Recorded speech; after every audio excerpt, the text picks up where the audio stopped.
Good morning. My name is Tejas Deshmukh and today I will be performing a continuous program of 3 contrasting pieces. The first piece that I will be performing today is from Act 4, Scene 3 of William Shakespeare's King Henry V. It's a 16th century play. The play revolves around the famous Battle of Agincourt, which marked the end of the 100-Year War. King Henry, in the second year of having taken the English throne, has led his men to war to establish his rightful claim over France as well. But unfortunately, the English side is deeply outnumbered and the men in the English camps are grimly wishing they had more troops. At this point, King Henry V airs a more optimistic and a romantic perspective and encourages his men and tells them how he is glad there are no more men present there than as many as there are, and how they will become immortal and be remembered when the battle is won. King Henry V is a focused, composed and a fearless king, and he uses these abilities of his to lead and encourage his men at war.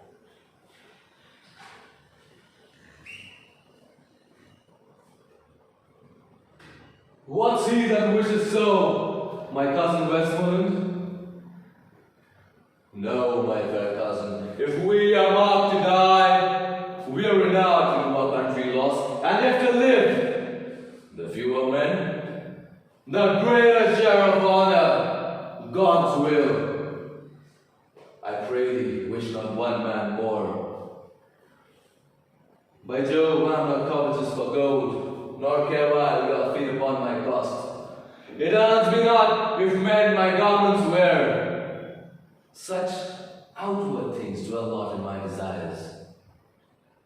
But if it be a sin to covet honor, I am the most offending soul alive. No, fate my cause, wish not a man from England. God's peace, I would not lose so great an honor as one man more methinks would share from me, for the best hope I have. Oh, do not wish one more, rather proclaim it Westmoreland to my host, that he which hath no stomach to this fight, let him depart. His passport shall be made, and crowns for convoy put into his purse. We would not die in that man's company that fears his fellowship to die with us. This day is called the Feast of Crispian. He that outlives this day and goes safe home will stand a tiptoe when the day is named and rouse him at the name of Crispian. He that shall see today and live old age will yearly on the little feast his neighbors and say tomorrow is Saint Crispian. Then will he strip his sleeves and show the scars and say, these wounds I had on Crispin's day.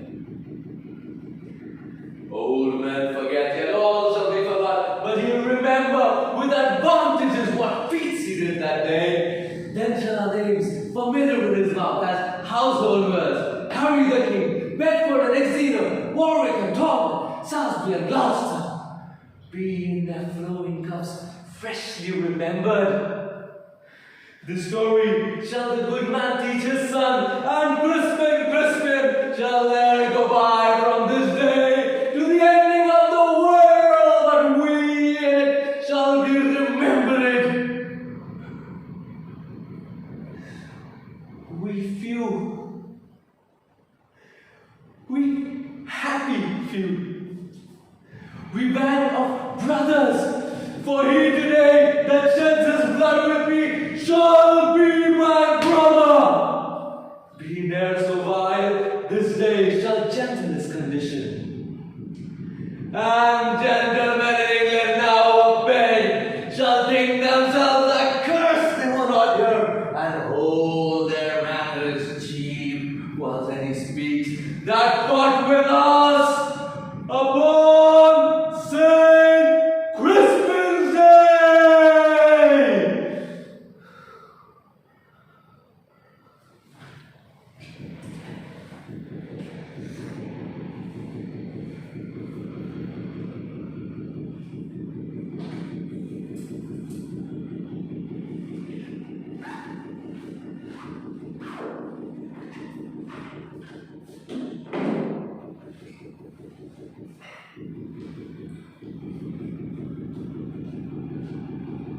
The next piece that I will be performing is from a 21st century American play named The Bold, the Young and the Murdered, written by Don Zolidis. The play is based on a soap opera called The Bold and the Young, and Valencio Di Carpaccio is a character in the soap opera, a sinister, evil crime lord in his 60s with a mysterious European accent. Just before this monologue, Valencio has invited Jessica over to play a game on the Wii with him, which he has downloaded illegally from the internet. To which Jessica tells him that it's not right of him to have done so. Valencio goes on to deliver this monologue to let her know his past and also make her understand why he really doesn't care for her moral high grounds. This play being a contemporary one is written in conversational English as we speak today, as opposed to the English written by Shakespeare in the transitional phase between the Renaissance and the neoclassical era. The theme of this play is a comedy mystery. Both Valencio and King Henry V have a sense of leadership qualities, but while King Henry V has led his men to war for glory and honor, Valencio has gathered his clan of street urchins and dock workers for his own selfish agendas.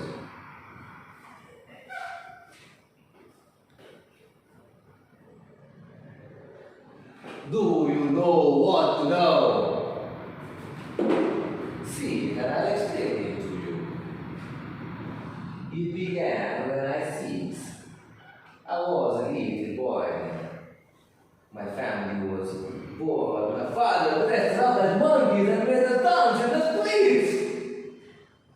But on my 6th birthday, he promised me something.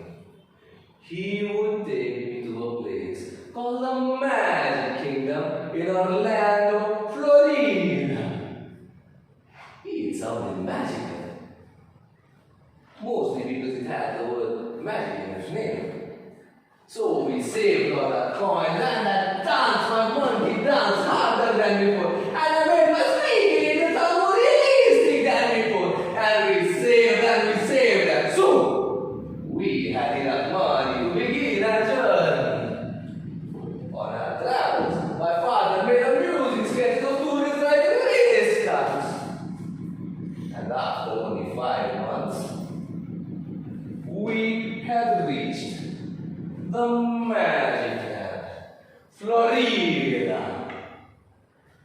Oh, how glorious it looked to me then. The spires of the blue castle, the giant figures in the Hall of Presidents, the giant chipmunk in a dress. I was in heaven, and that's when I saw him. An enormous creature, the size of my great uncle Suka. An animal so powerful, he looked like a god from mythology. Made flesh, with saucers for ears, and a smile so big he could swallow the whole world. He looked like him, and I was with him. I followed him. I would have followed and thrown him to the edge of the universe. But when he thought no one was looking, when no one was looking, he removed his own head. His head. He was no god. He was a pimply-faced teenager. Right then and there, I dedicated my life to him. Later that night, I gathered a group of street urchins and we ambushed the road and as he returned to the castle.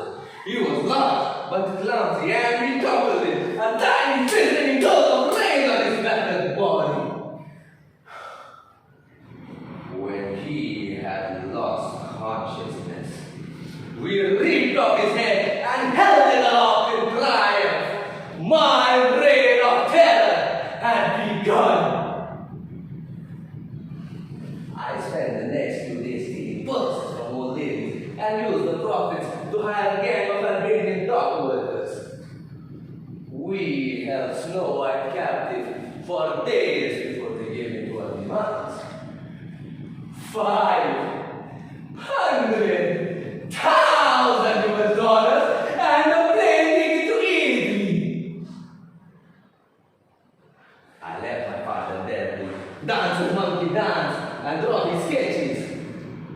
From there, it was easy for me to become an overlord of an international crime syndicate. All because of that romance.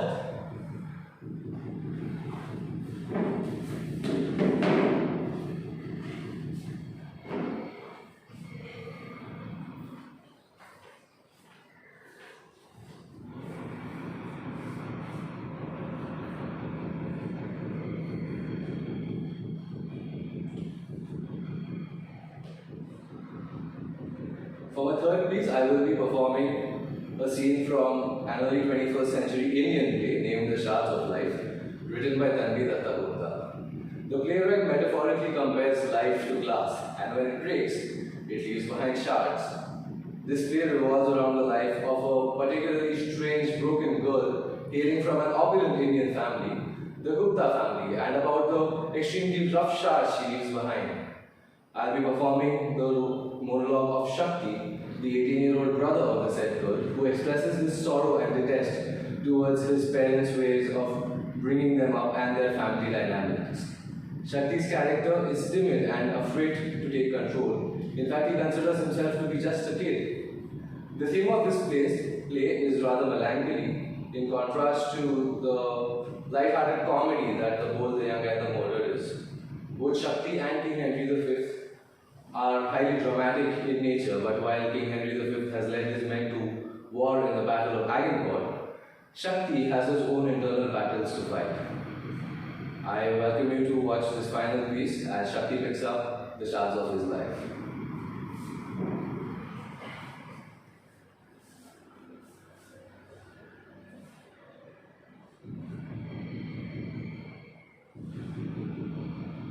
The Gupta family.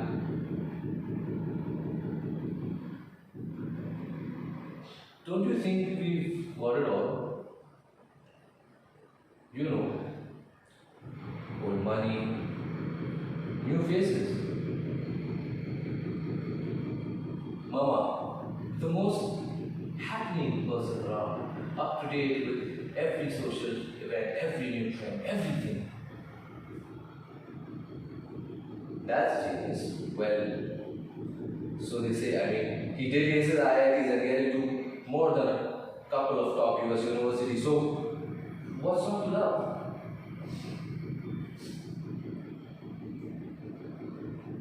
And then the two perfect children. Me.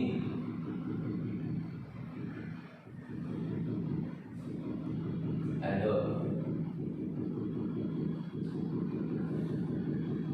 Yep. Got it all. But underneath the surface, Mama's a social whore. The latest party, the latest restaurant, she's there. Oh, she's there, even if it means she has to miss her daughter's graduation. Toting the latest product, babbling on and on and on about how perfect everything is in a way that just makes me want to throw up. And Dad, dear Dad, I wish I could say something about you, anything really, but it's kind of difficult because you abandoned the family when I was 4. Just picked up a suitcase and left. Spouted some crap out in your next letter about how you're good enough for the family, but we all know you just wanted out. What kind of a father are you? And then there's me, basically a nobody. And Smriti, my beautiful, beautiful sister. She died 3 days ago. Suicide. And it wasn't her fault. It wasn't her fault because it was their fault. It was Mama's fault for never really caring, and Dad's fault for leaving. Nandita, her best friend. Why didn't you care enough? And that guy who sold her the tickets, Dave, what were you thinking?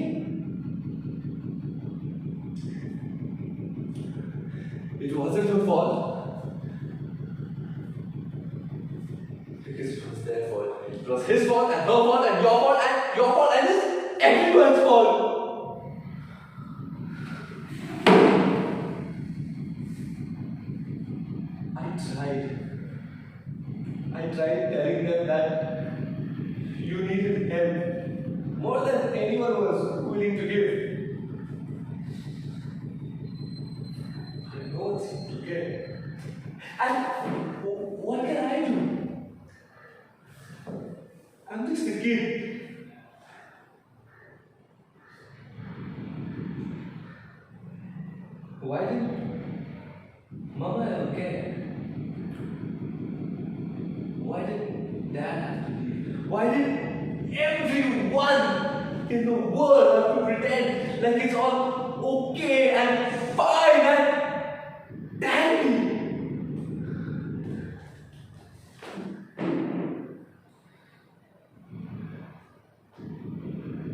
Until it wasn't.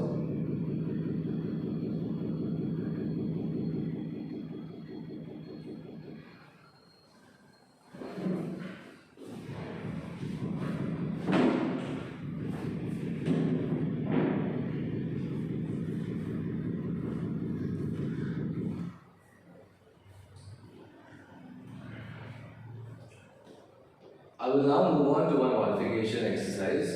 Perform one of your monologues as if your character is attending a stretch class. And for this activity, I will be performing the monologue of Valencia.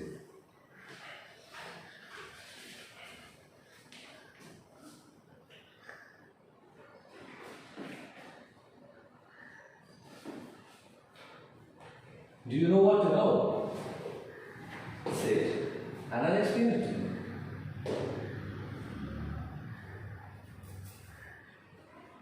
It began when I was 6.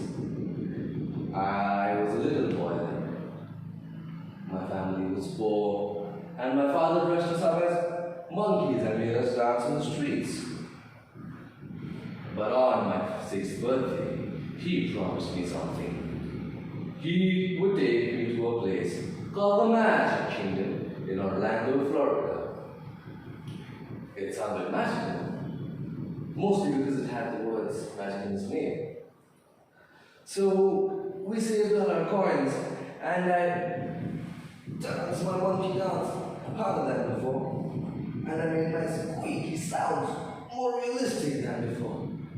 And we saved, and soon I had enough money to begin a journey. On our travels, my father made amusing sketches of tourists driving race cars. And after only 5 months, we had reached the magic land, Florida. Oh, how glorious it looked to me then.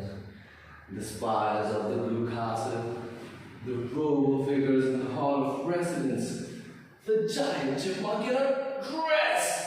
And that's when I saw him. An enormous rodent, the size of my great uncle Suka. An animal so big, he looked like a god from mythology, made of flesh.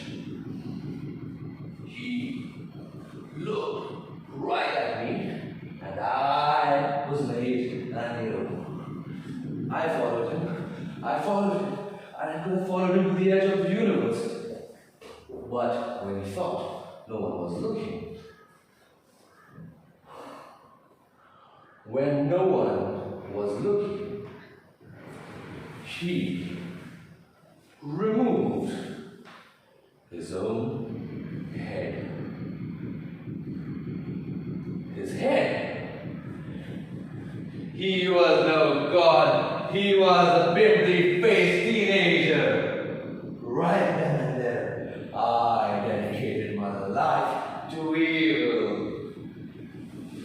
Later that night, I gathered a group of street urchins, and we ambushed the rodent as he returned to the castle.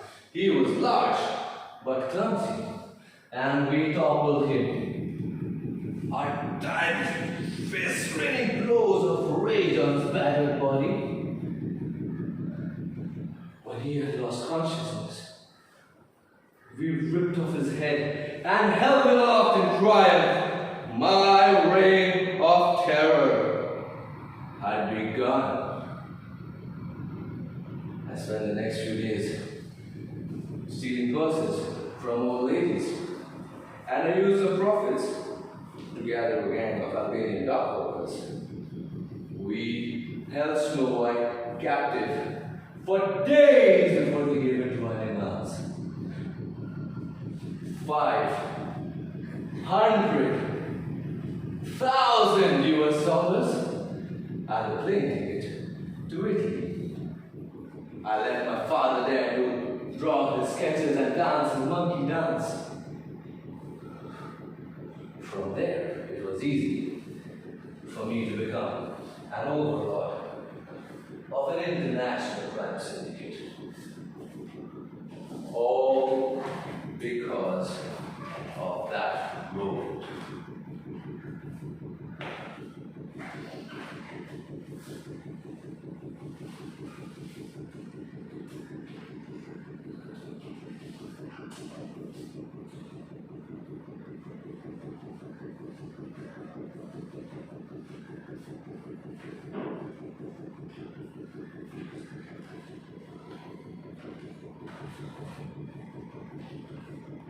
Sorry. I will now move on to my reflection tasks. Talk about how you chose your pieces for today's performance and how you balance the contrasts in mood and style. The pieces that I chose for today's performance are highly contrasting in nature and hence allowed me to showcase my versatility as an actor. The first piece from William Shakespeare's King Henry V, in which my character of King Henry V is a focused and composed young king. He comes from a place of pride and authority and uses the two to encourage his men whom he has led to war. The play delves into multiple aspects of society and class and warfare, etc. But the main themes to take away are glory, honor, and camaraderie. Valencio, on the other hand, is a selfish, foolhardy character. All his actions are driven for personal gain, and he uses his childhood trauma, if you may call it so, to justify his evil nature. The theme of this 21st century American play is a comedy mystery. The third piece, in which I played the character of Shakti, gave me the opportunity to really dig deep into the life of someone who's suffered loss due to suicide, a very real yet hardly spoken about topic today. Shakti comes from a place of desperation and despair, as he has seen his parents just not care about the mental health of his sister, until one day she decides to end her life, and then Shakti has had enough. The theme of this play is rather melancholy and somber, contrasting it vividly by the other two. How does the extract you perform in one of the pieces fit into the overall story plot arc of the piece? The play Shards of Life is a hard-hitting comment on the dynamics of a modern family. There is a huge misconception of the perfect, united, joint Indian family that has been created by pop culture and society in India. And this play really strikes at that, because the Indian family is considered to respect relations to the extent that the elders are considered to be the utmost source of righteousness, and it is considered that their goodwill and their good deeds, or punya as they call it, will possibly benefit the future generations to come. But what happens when these values don't stand true anymore? What happens when these elders, in their pursuit of happiness, cause irreparable damage to their own children? Shakti, in the final scene of this play, pieces it all together. All this while, we've been listening to the friends and parents talk about how they missed Smriti and about how they knew something was wrong with her but didn't know what. It is Shakti who gives the audience more insight into why Smriti could have possibly been depressed. He questions his parents' way of bringing them up. He questions Nandita's friendship and Dev's association with her, and leaves it to the audience to decide and wonder who or what killed Smriti. Was it the parents' negligence, or was Nandita's friendship just not enough? Or was it a case of emotional outburst after a probable case of substance abuse at a rock concert? Shakti isn't too sure himself, but he leaves the audience with a very important question. Was it justified for the parents and the friends to have had led their lives, or could a little more attention from their end would have had helped save Smriti? The playwright has taken a very emotional and a personal experience from her own life and personified it into Shakti's character. Shakti is a whistleblower and an evangelist for mental health, not only for the characters in the play, but also to a larger audience off the stage. What have you learned about your own strengths and limitations during your preparation for today's performance? Today's performance challenged me in all three aspects of acting: the voice, the body, and the mind. I believe my strengths lie in the physicality of building a character. Coming from a background of sports and theatre really gives me the edge in building up the character's physicality, his posture, his body language, the gestures that he makes. Valencio's character especially was quite physically demanding because I had decided to bring in the characteristics of a monkey into his body language. And this kind of put a toll on my breathing and the voice, which brings me to my limitations, that is the voice. Even though I have a deep voice, changing it to create variations in mood becomes slightly challenging for me, especially when the pitch goes low. I tend to lose out on clarity or articulation, and that in turn affects my projection. But I believe that acting, like any other art form, is a practicing art, and with practice you tend to get better over time. And the aim is always to make sure that you try to be the better version of yourself from what you were the previous day. How did you prepare yourself physically and emotionally for your performance program today? What are the key points that you have learned to help you sustain a performance? For today's performance program, or any other as a matter of fact, I like to adopt Konstantin Stanislavski's method of the 5 W's and the magic if. The 5 W's namely being who, where, when, why, and what. The who, where, and when help in building the physical aspects of the character. For example, in case of King Henry V, knowing that he was a 29-year-old king from 15th century England gave me more insight into how he would probably walk and talk and think, the kind of life he's led to be the person who he is at that point when he's delivering the monologue. The why and what help in building the emotional aspects of the character. Why is he saying what he's saying? What does he want to achieve by saying that? What has happened in his life all throughout, right up to that point, that has led him to say what he's saying? And what is his ultimate goal in life as an actual living person?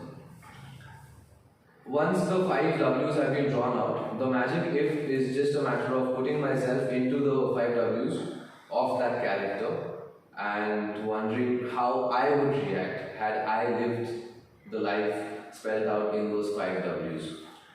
To sustain my performance, I like to meditate before I get on stage, or in this case in front of the camera. To begin my meditation, I chant the Om mantra, which I will now demonstrate for you. I usually do this sitting down in the Padmasana stance, but for the sake of this demonstration, I will do it while I stand. So you close your eyes and take a deep breath.